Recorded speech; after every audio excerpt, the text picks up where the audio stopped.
эрхчлөөд эргэн танд зориулав.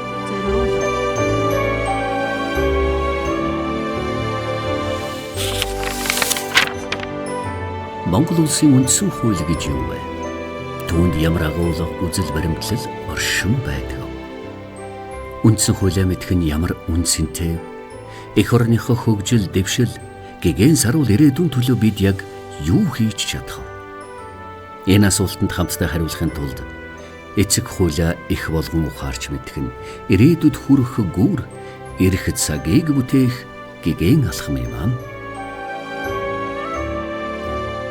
Хүүхэд залуустаа бүхэн Монголын маргааш.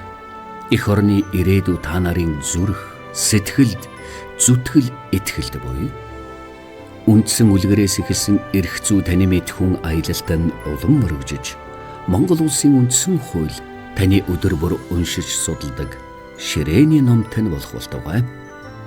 Сайн үйлс сайхан ирээдүг манлайлагч зөв Монгол хүн болон төлөвшөх эрхэм зорилгодоо хүртүгэ хэмээн бүрэн эрхэт Монгол улсын эрхчлөөд эргэн танд энэ хүн номыг зориуллаа.